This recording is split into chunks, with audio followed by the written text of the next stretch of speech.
Ouvrons la parole de Dieu dans l'Ancien Testament, dans le livre du prophète Ésaïe au chapitre 54. Ésaïe 54, nous lirons les versets 2 à 3. J'ai intitulé mon message « Comment maximiser la vision de Dieu dans notre vie ». Comment maximiser la vision de Dieu dans notre vie. Ou pour faire plus simple, plus de vision. Plus de vision.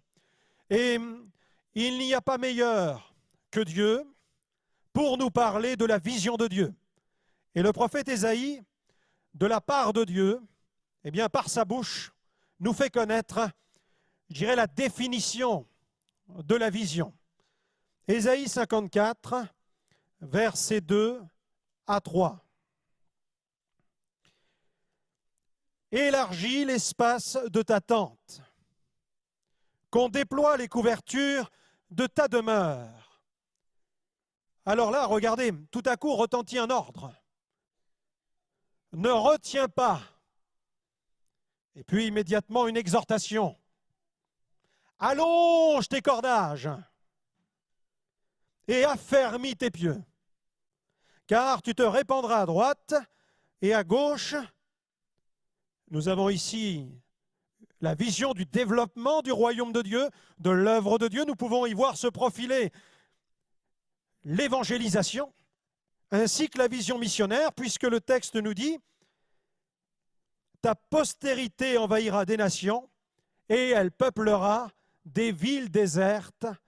Amen. » Pas question ce matin de vision que le Seigneur peut nous donner dans le cadre de l'exercice des dons spirituels. Mais plutôt, ici, il est question de la vision spirituelle qui devrait animer le cœur de chaque enfant de Dieu. Dieu désire étirer, maximiser, augmenter notre vision. Oui, Seigneur, que ce soit notre prière aujourd'hui. Seigneur, plus de vision. Amen. Dans ce passage, nous trouvons la clé du développement de l'œuvre de Dieu, la clé du développement de l'Église, parce que Dieu veut la croissance. Dieu veut que tous les hommes soient sauvés. Dieu veut que tous les hommes parviennent à la repentance, à la connaissance de la vérité. Dieu ne veut qu'aucun ne se perde. Il est le Dieu du salut. Il veut que tous puissent entrer par la porte et entrer dans son royaume. Oui, Dieu veut la croissance de l'Église, mais il ne veut pas la croissance de l'Église à n'importe quel prix. C'est pourquoi retentit cet ordre important, affermis tes pieux. La nécessité de l'affermissement de son œuvre, la nécessité de l'affermissement de son peuple. Dieu veut la croissance, le développement avec l'affermissement. Je pense que c'est le meilleur moyen d'avoir quelque chose qui tient. J'ai eu l'occasion de prêcher souvent sous les chapiteaux d'évangélisation et à chaque fois, c'est une expérience étonnante. Plus particulièrement, j'ai eu le privilège d'annoncer l'évangile sous cette grande tente de la mission de Zigane, qui peut contenir des milliers de personnes. Et je les ai vus dresser cette tente. Et j'étais impressionné par l'épaisseur des mâts qu'ils emploient. Parce qu'en effet, si nous voulons que l'édifice tienne, il est important que les mâts soient à la mesure, à la taille, à la dimension de l'édifice. Et non seulement les mâts, mais aussi les pieux. Parce que si vous comptez arrimer un chapiteau qui peut contenir 10 000 personnes avec les petits pitons de votre tente de camping d'été, eh bien au premier coup de vent, l'édifice va s'effondrer. Eh bien dans l'œuvre de Dieu, il faut considérer non seulement la vision et le développement, mais l'affermissement, parce que c'est l'affermissement qui va contribuer à la pérennité du développement de l'œuvre du Seigneur. Être animé d'une vision, être porté par une vision, c'est extrêmement important. J'ai ici une définition, et vous allez pouvoir, face à cette définition, eh bien, vérifier si vous êtes animé par une vision. Quelle est votre vision? Voici cette définition. C'est le facteur dominant, ce qui détermine nos choix, ce autour de quoi gravite votre esprit, vos sujets de prière, ce dont vous rêvez, ce qui détermine vos amitiés, ce dans quoi vous êtes prêt à investir, les choses pour lesquelles vous êtes prêt à vous sacrifier. Alors réfléchissez quelques instants après cette définition. Quelle est votre vision? Est-ce que vous êtes animé par la vision de Dieu? J'aimerais pour cela vous donner une simple illustration. Ce sont deux amis qui décident d'aller pêcher du poisson ensemble. Alors ce jour-là, ce sont des membres de l'Assemblée de Paris-Bastille, d'accord? Ils ont la Seine qui passe pas très loin. Alors je ne sais pas si on a le droit de pêcher dans la Seine, mais en tout cas on va imaginer qu'on a le droit de le faire. Alors ils partent le long de la Seine avec les cannes à pêche, ils se mettent sur le bord de la rive, et puis là, ils ont préparé tout leur équipement. Le crin, les hameçons, l'amorce, et puis ils se mettent à pêcher. Ils ont envie de manger du poisson bien grillé à midi. Ils ont envie de se régaler. Alors ils pêchent, ils attendent, quand tout à coup, quelques minutes plus tard, l'un des deux commence à ferrer le premier poisson. Alors il le sort de la rivière et puis il la tire vers lui. Alors je ne sais pas si vous avez déjà eu l'occasion de pêcher, mais ça n'est pas si facile que ça de pêcher. Non seulement il faut attraper le poisson, il faut l'accrocher, mais ensuite il faut savoir bien le décrocher. Et je me souviens, quand j'étais tout gamin, avec mon frère, nous allions souvent à la pêche. D'ailleurs, même mon derrière s'en souvient un petit peu, parce qu'à chaque fois que je décrochais le poisson, il me glissait entre les doigts et il repartait dans la rivière et mon frère était furieux. Pas si facile que ça de bien pêcher. Alors il attire le poisson vers lui, il le décroche délicatement, il le tient bien contre lui et son collègue le regarde parce qu'il est plus gourmand que lui. Et lui, il pense déjà, il a déjà des visions de poisson grillé pour midi. Quand tout à coup, celui qui tient ce gros poisson le jette à la rivière.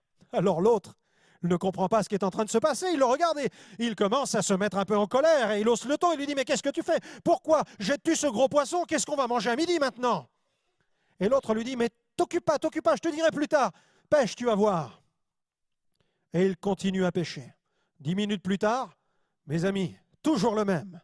Il pêche un poisson plus gros que le premier. Alors l'autre le regarde et il se demande ce qu'il va faire. Il pense en lui-même, peut-être que le premier était trop petit à ses yeux, peut-être que celui-ci, qui est plus gros que le premier, celui-ci va le satisfaire et là on va bien manger. Alors il le tire vers lui, ce poisson, il le décroche, il regarde bien son ami droit dans les yeux et il le jette à nouveau à la rivière. Alors l'autre se met vraiment en colère, il lui bondit dessus et il le secoue un peu et il lui exige de lui expliquer pourquoi il a jeté à nouveau ce poisson à la rivière. L'autre lui dit « Calme-toi, je vais te dire pourquoi je l'ai jeté à la rivière. Tu sais, tu dois savoir qu'à la maison, ma femme, c'est une excellente cuisinière, mais elle ne cuisine que dans des petites poêles parce que nous n'avons que des petites assiettes. » Quelle est votre vision? Une petite poêle ou une grande poêle? Une petite église ou une grande église? J'ai parfois le sentiment que certains chrétiens voient l'église comme une forme de club. Vous savez, le club où on a nos amis, le club dans lequel on a nos habitudes. Alors on y va et puis c'est l'église, gros bisous, on s'embrasse, tout va bien, nous sommes entre nous. On se connaît tous et on est dans le confort. Et puis, on a complètement oublié qu'il y a à l'extérieur des murs de l'Église des gens qui périssent, des gens qui n'ont pas reçu le salut. Et nous sommes là, assis dans l'Église, et nous avons enfilé nos pantoufles évangéliques et nous attendons tranquillement le retour de Jésus pendant que le monde est en train de périr. Plus de vision.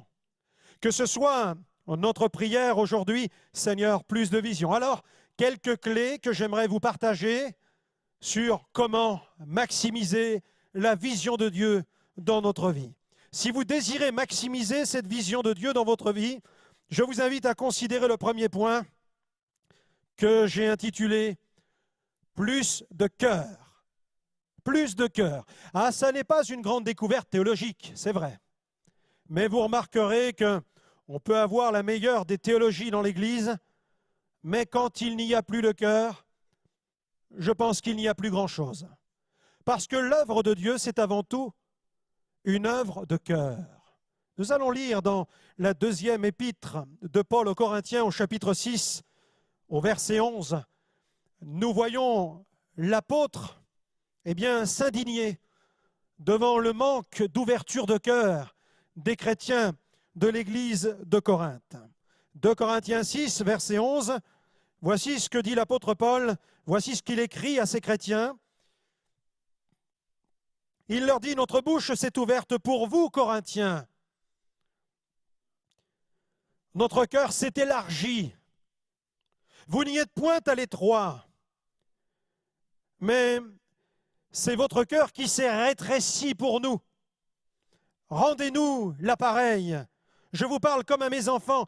Élargissez aussi votre cœur. J'ai le sentiment souvent que l'Église, elle a son cœur qui se rétracte. Vous savez, un peu comme l'infarctus. Souvent, certains chrétiens souffrent de cette maladie sur un plan spirituel. Ils souffrent d'une forme d'infarctus. Leur cœur s'est rétréci. Il ne bat plus au rythme du cœur de Dieu. Il ne se dilate plus. Alors il faut une guérison, il faut une intervention de Dieu, il faut que Dieu vienne visiter notre cœur. Et le prophète Ézéchiel, à plusieurs reprises, a parlé de cette intervention divine que j'appelle la transplantation cardio-spirituelle. Alléluia! C'est l'intervention de Dieu dans notre cœur qui ôte le cœur de pierre et qui met un cœur de chair, qui peut tout à nouveau se dilater et battre au rythme du cœur de Dieu. Grâce au stent de la parole de Dieu. Il élargit ses coronaires et Dieu permet tout à nouveau au flux sanguin de circuler. Et vous savez, lorsque le sang circule, alors l'oxygène circule aussi. Et nous avons besoin non seulement dans l'Église du passage du sang de Jésus pour nous laver, nous purifier de tout péché. Et nous avons besoin d'une forme d'oxygène, l'oxygène du royaume de Dieu. Amen. Nous avons besoin de respirer l'air vivifiant du Saint-Esprit. Dieu soit béni. Oui, l'œuvre de Dieu, c'est une œuvre de cœur, c'est une œuvre d'amour. Si je pouvais comparer cette œuvre à un livre, je lui accorderais 3 chapitres. Premier chapitre, la création. Oui, la création, c'est une œuvre d'amour, c'est une œuvre de cœur. Et puis la rédemption, Jésus qui est mort sur la croix pour nos péchés. Et puis le 3e chapitre, qui certainement sera le dernier, la mission. Création, rédemption, mission.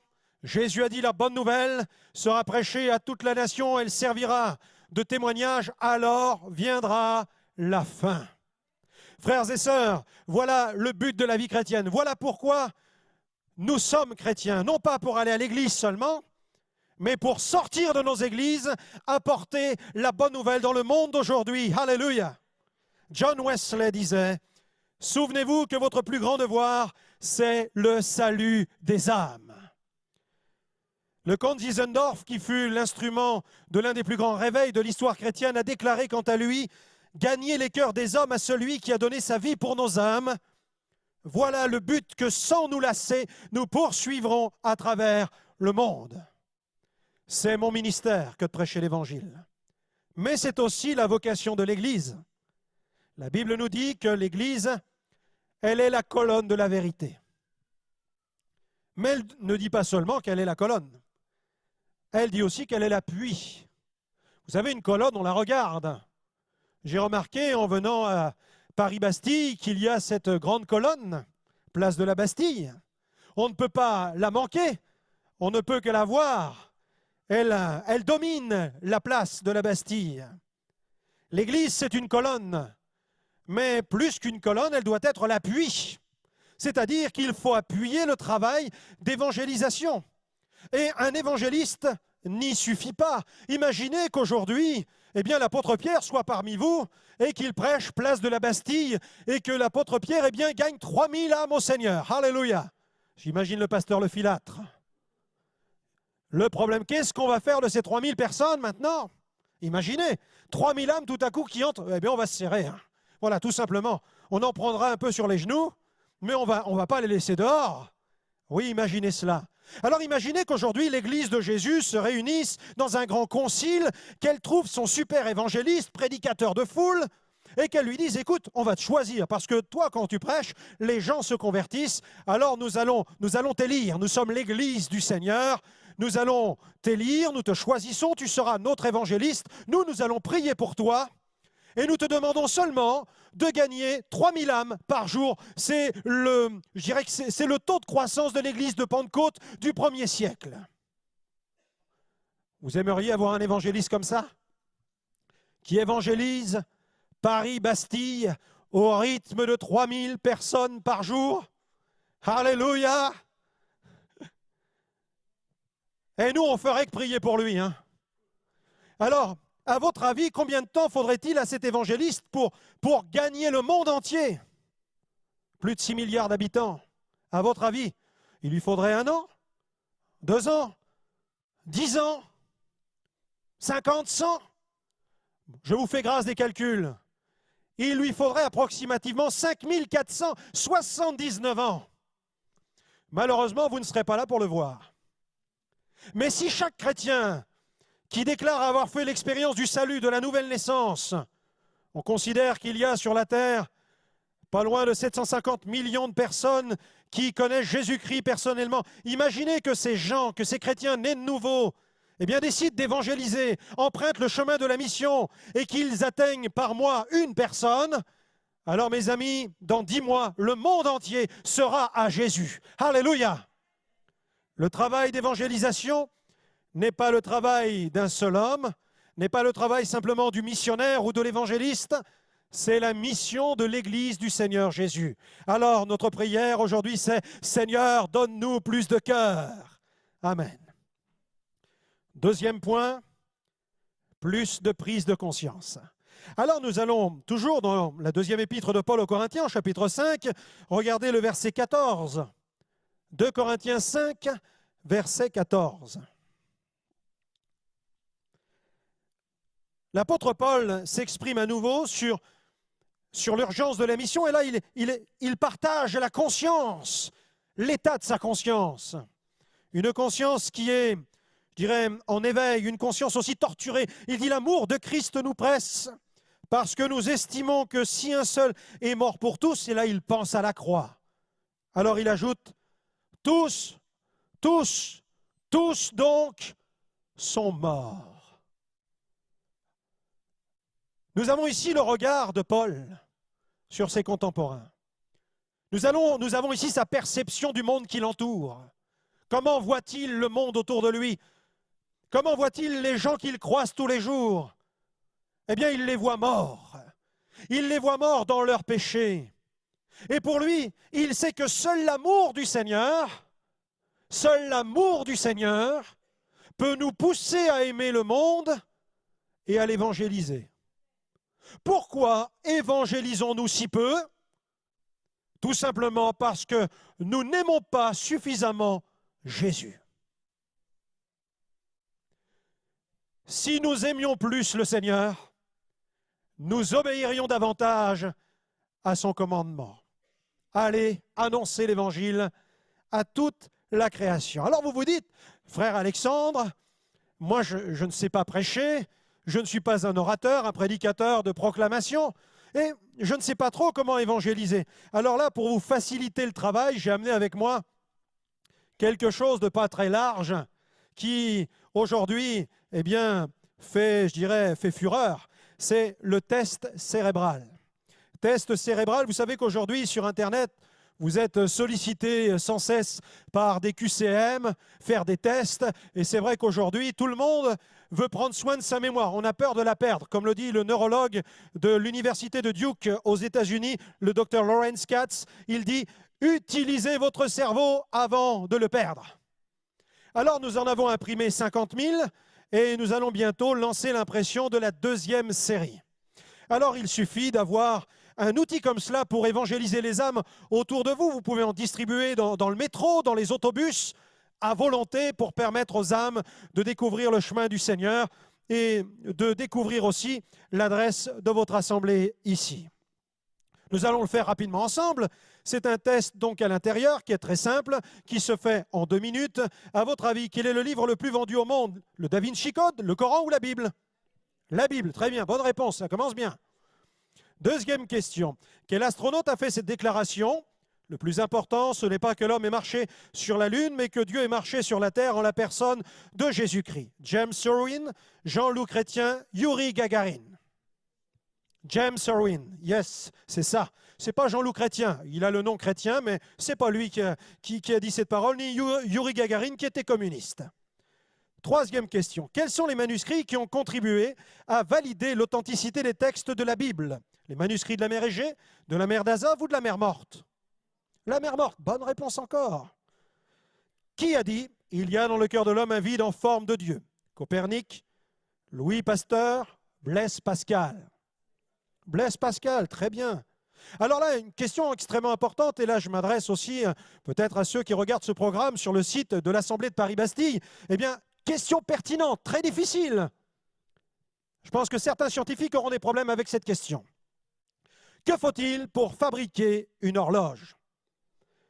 Un boulanger, un pompier ou un horloger? On réfléchit. Ça n'est pas question pour un champion. Appuyer sur le buzz, non? Attention. Eh bien, il faut un horloger. Bonne réponse. Que faut-il pour réaliser une toile de maître? Un architecte ou un artiste peintre? Un artiste peintre. Un vase, un boulanger, un pilote d'avion, alors, oui, ça se complique, ou un potier? Un potier, vous êtes vraiment très fort dans cette assemblée, c'est incroyable. Et alors, pour la création de l'univers, alors, on imagine la création de l'univers, les étoiles, les astres, le soleil. Pour créer tout cela, hein, le hasard. Le hasard. Eh oui, le hasard fait bien les choses, non? Le hasard, est-ce le hasard? Le hasard. Ou alors un Big Bang. Un Big Bang qui arriverait par hasard aussi. Personne appuyé sur la gâchette. Personne appuyé sur l'interrupteur. Mais là, tout à coup, sans rien, dans le néant, il n'y a rien. Et là, Big Bang. Vous savez qu'il y a des gens qui ont fait des études pour nous dire qu'un jour, il y a eu ça, Big Bang, sans l'intervention d'une intelligence de personne, il n'y avait rien, rien du tout, le néant total. Et là, tout à coup, Big Bang. Et M. Darwin en a écrit ensuite des livres sur tout cela, sur la création, etc., sur la chaîne des espèces, sur les chaînes des espèces. Mais que faut-il pour créer quelque chose? Il faut un créateur. Bonne réponse. On continue. Combien de commandements comptait l'étape de la loi de Moïse? 5, 10 ou 15? 10, très bien. Parmi les commandements suivants, lequel est un intrus? Tu ne mentiras point, tu ne voleras point, tu ne commettras point d'adultère, tu pourras adorer l'idole de ton choix. On est d'accord. Tu pourras adorer l'idole de ton choix n'est pas un commandement de Moïse. Là, nous venons tout à coup de découvrir plusieurs commandements de la parole de Dieu. Si Dieu devait alors vous juger maintenant sur la base des 10 commandements, quel serait le verdict? Tu ne mentiras point. Réfléchissons quelques instants à cela. Tu ne mentiras point. Qui n'a jamais menti? Levez votre main. Oh là, quelqu'un a levé la main. Seigneur, un extraterrestre nous a visités. Et en disant ça, il vient de mentir. Finalement, bienvenue au club. Qui n'a jamais volé? Vous savez, comme cette dame l'autre jour, une dame m'attrape et dit « Pasteur, moi j'ai jamais volé. » Ah, des bricoles, des bricoles. Comment appelle-t-on quelqu'un qui ment déjà? Un menteur. Quelqu'un qui vole? Un voleur. Et puis, nous avons lu « Tu ne commettras point d'adultère. » Ah là, tout le monde va dire « Ah non, moi je suis fidèle à ma femme depuis 20 ans, 30 ans, 40 ans. » Mais savez-vous, Jésus, il a dit, il suffit de regarder une femme avec un peu de convoitise pour commettre un adultère dans son cœur. Et j'ajoute, il suffit aussi à un homme, etc., de regarder une femme ou une femme de regarder un homme pour commettre un adultère. Waouh! Alors, au regard de la loi de Moïse, des paroles de Jésus, nous sommes, excusez-moi de vous le dire, mais menteurs, voleurs et adultères. La Bible dit, les menteurs, les voleurs et les adultères n'hériteront pas du royaume de Dieu. Alors, une personne, je continue notre test, question 9, une personne coupable devant un juge, de quoi a-t-elle le plus besoin? De la chance ou d'un bon avocat? Un bon avocat. Pourquoi Jésus est-il venu sur la terre? Marcher sur l'eau? Guérir les malades ou mourir sur la croix pour nos péchés? Mourir sur la croix pour nos péchés, très bien. Face à la justice divine, quel est le meilleur avocat? Une religion, un pasteur ou Jésus? Jésus. Alors vous voyez, nous évangélisons avec le test cérébral. Je vous invite à emprunter le chemin de la mission, à prendre conscience qu'il est extrêmement facile pour l'Église du Seigneur d'atteindre des âmes et de partager la bonne nouvelle d'une façon comme celle-ci, tout simplement ludique, biblique et pratique. Prise de conscience. Il est important de prendre conscience, frères et sœurs, quant à l'état spirituel du monde dans lequel nous sommes. Savez-vous que dans les prochaines 24 heures, 30 000 enfants vont mourir de faim? 170 000 personnes vont périr, vont décéder. Elles emprunteront le chemin de l'éternité, nous ne savons pas quelle sera leur destination éternelle. Vont-elles aller au ciel ou en enfer? Nous ne le savons pas. 170 000 personnes. Une simple analogie pour comprendre ce que peut représenter 170 000 personnes qui partent pour l'éternité. Cela équivaut tout simplement au crash de 425 Boeing 747. Lorsqu'un Boeing s'écrase, toute la France est émue. Nous sommes choqués, bouleversés. Imaginez qu'aujourd'hui, spirituellement parlant, 425 Boeing viennent de s'écraser. Prenons conscience de la destinée des âmes que nous rencontrons autour de nous. Plus de cœur, plus de prise de conscience. Troisième point, plus de fardeau. Plus de fardeau. Dans Acte 20, verset 22, l'apôtre Paul partage le fardeau qui pèse sur son cœur. Il nous dit, lié par l'Esprit, je vais à Jérusalem. Et il nous partage ces choses alors qu'il sait que sur sa route, il fera face à de nombreuses tribulations. Le fardeau. Dans une époque comme la nôtre, nous essayons par tous les moyens d'évacuer nos soucis, notre stress, nos problèmes. Et j'ai le sentiment que nous nécessitons l'onction du Saint-Esprit plus que jamais. Il nous faut être liés par l'Esprit. Parce que nous cherchons par tous les moyens à régler nos problèmes, et je crois que la voie par excellence qui va nous permettre de régler nos problèmes, eh bien, c'est de prendre, je dirais à bras-le-corps, le problème qui pèse sur le cœur de Dieu. Que ce qui pèse sur le cœur de Dieu pèse maintenant sur mon cœur. Et je crois que nous serons délivrés de tout ce qui peut accabler notre existence en tant que chrétiens à partir du moment où nous allons vraiment lâcher notre vie, abandonner notre vie. Le Seigneur le dit, celui qui perd sa vie la sauvera, mais celui qui voudra la sauver la perdra. Renonçons à nous-mêmes. Lâchons notre vie au Seigneur. Abandonnons notre vie au Seigneur. Soyons, comme Paul, liés par l'Esprit. Alors on parle du fruit de l'Esprit, on parle des dons spirituels, mais rarement nous parlons des liens de l'Esprit. Et pour pouvoir accomplir les œuvres que le Seigneur a préparées d'avance pour chacun d'entre nous, si nous voulons être capables de relever le défi de l'accomplissement de ces œuvres, il nous faut impérativement être liés par l'Esprit. C'est ce qui nous permettra de faire face aux épreuves comme Paul a été capable d'y faire face. Vous aurez remarqué que dans Acte 1, verset 8, lorsque Jésus a promis le Saint-Esprit, il a dit « Vous recevrez de la puissance et vous serez mes témoins ».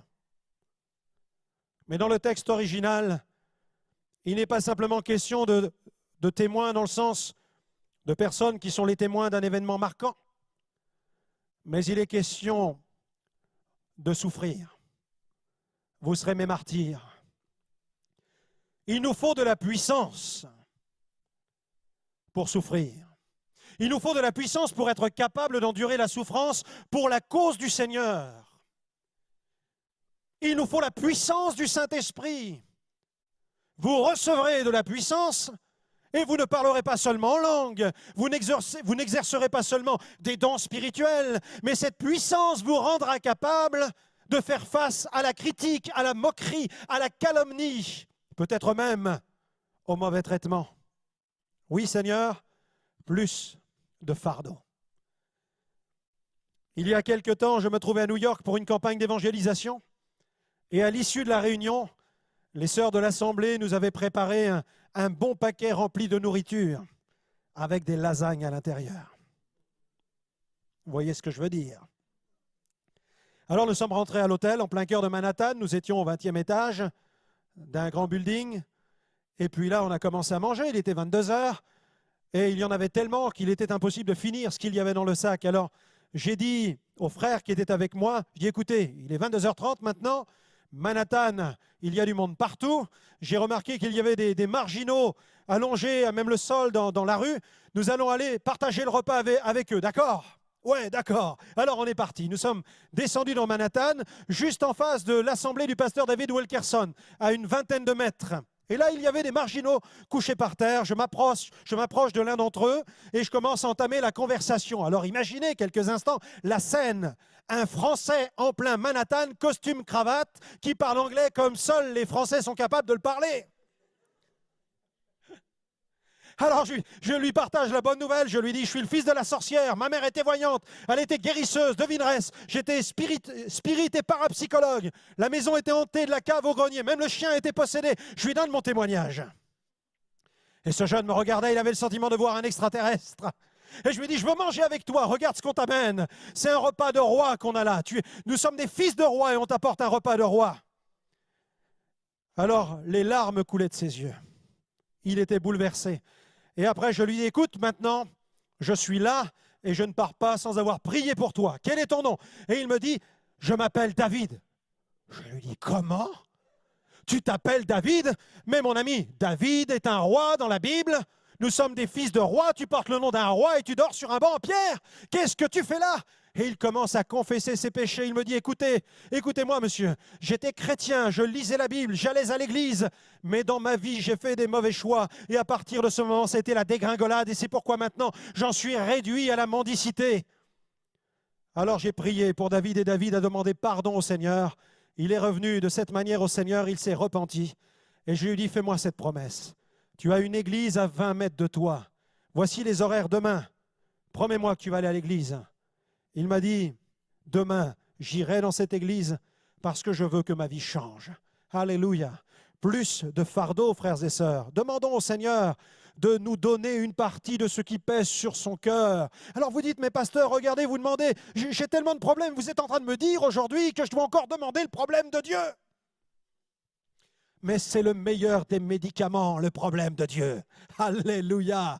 Lorsqu'il vient, lorsque Dieu nous lie par le Saint-Esprit, alors l'énergie du Saint-Esprit nous remplit, elle nous anime et elle nous conduit, elle nous propulse dans les œuvres que Dieu a préparées d'avance pour nous. Notre vie chrétienne prend tout son sens. Alors c'est vrai que vous ne pourrez pas porter toute la misère du monde. Je me souviens de ce témoignage de cet enfant qui se tenait ce jour-là sur le bord de la plage. Et il venait d'assister au naufrage de milliers, de centaines de milliers d'étoiles de mer. Et il essayait de les sauver. Alors, il s'évertuait à les ramasser les unes après les autres et à les jeter. Il les jetait à la mer. Quand tout à coup un touriste s'approche de lui, le gamin tenait une étoile dans la main. Et le touriste lui dit, écoute, mais tu perds ton temps, tu ne vas rien changer à la destinée de ces étoiles de mer. Et l'enfant a regardé le touriste et lui a dit, peut-être que je ne pourrai rien changer à la destinée de ces centaines de milliers d'étoiles de mer, mais je vais au moins changer la destinée de celle-là. Et il l'a jeté. Alléluia. Peut-être que vous dites, mais regardez, pasteur, autour de nous, il y a tant de problèmes, tant de catastrophes. Je baisse les bras. Comment pouvons-nous prendre à bras le corps tous ces problèmes? N'essayez pas de prendre tous les problèmes. C'est Dieu qui gère. C'est Dieu qui est au contrôle de toutes choses. Mais vous, soyez prêts à en prendre, en tout cas, au moins une partie. L'évangéliste Moody disait, « Je ne suis qu'un. Mais je suis quelqu'un.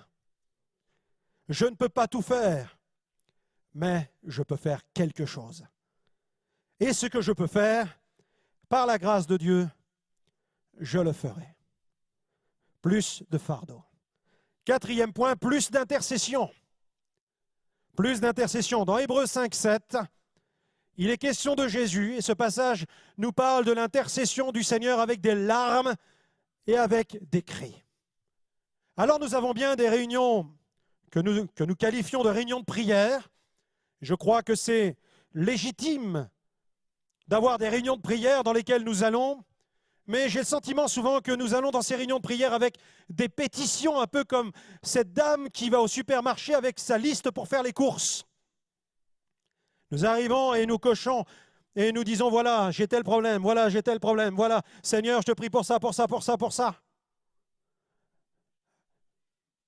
Mais nous ne prions pas pour les âmes perdues. Les pétitions, les requêtes sont légitimes, mais l'intercession, c'est le pinacle de la prière. C'est le summum de la prière. C'est le climax de la vie de prière. Lorsque nous intercédons, nous partons et nous arrachons par la prière les âmes de la bouche de l'ennemi. Nous voulons les arracher au diable pour les conduire dans le royaume de Dieu. Il est important que nous apprenions l'intercession. Et celui qui intercède, il est animé de l'Esprit rédempteur. Comme Jésus a donné sa vie sur la croix, avec cris, avec larmes, il s'est sacrifié. De la même manière, lorsque nous intercédons, nous sommes à l'agonie, nous souffrons pour les âmes qui périssent. Et nous ne pouvons pas empêcher cette intercession de monter devant le trône de Dieu, parce que cette intercession plaide et elle réclame le salut des perdus. Pas même une goutte de sueur ne perle sur nos âmes. Oswald Smith disait, dans ce XXe siècle, nous nous détournons de plus en plus de l'arme que Dieu nous a désignée par excellence, la prière d'intercession. Et je terminerai par ce 5e point, plus d'unité. Comment maximiser la vision de Dieu dans notre vie? Plus de cœur, plus de conscience, plus de fardeau, plus d'intercession, mais aussi plus d'unité. L'unité, c'est tellement important dans une assemblée. Quelqu'un dit, rêvez de grands rêves, mais souvenez-vous, vous ne pourrez jamais y rêver tout seul. On peut rêver, mais il faut rêver ensemble. C'est important que nous soyons unis. Un de mes amis, pasteur, c'est un anglophone, il me dit souvent, Franck, souviens-toi de cela, no team, no dream. S'il n'y a pas d'équipe, il n'y a pas de rêve. Et ce qui fait la force de l'Église, c'est sa diversité, la diversité.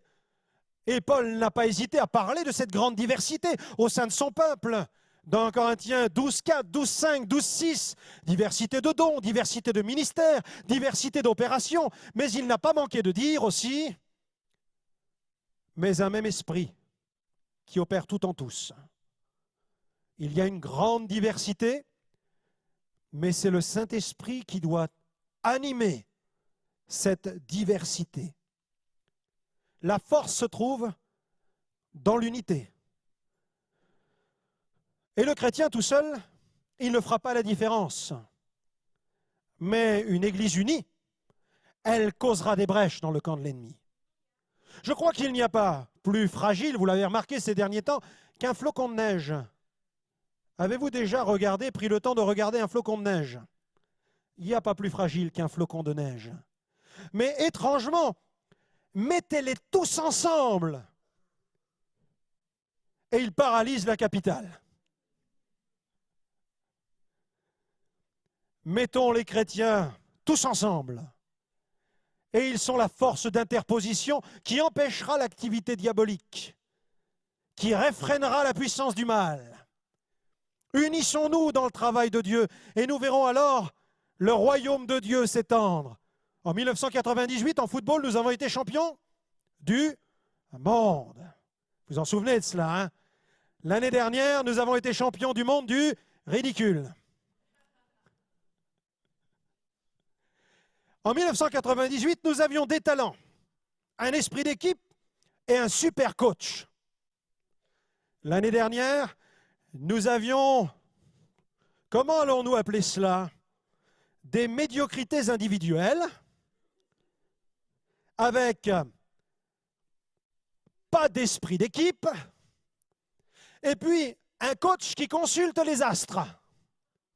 Le résultat, ça a été le désastre. On a manqué le but. Ça a été la honte pour toute la nation. On peut en parler, tout le monde est au courant, hein? Mais dans l'Église, le Saint-Esprit donne à chacun comme il veut des dons et des talents. Et les dons de Dieu sont parfaits. Alléluia. Dans l'Église, Dieu donne le Saint-Esprit pour travailler à l'unité Dieu désire mettre en mouvement toutes ses compétences, ses talents, ses capacités individuelles. Et le coach par excellence s'appelle le Saint-Esprit. Et lui, il est comme ça. Il est parfait. Alors j'aimerais maintenant terminer par la prière. Parce que nous allons prier afin que le Seigneur étende, étire, maximise, qu'il optimise la vision de Dieu dans notre vie.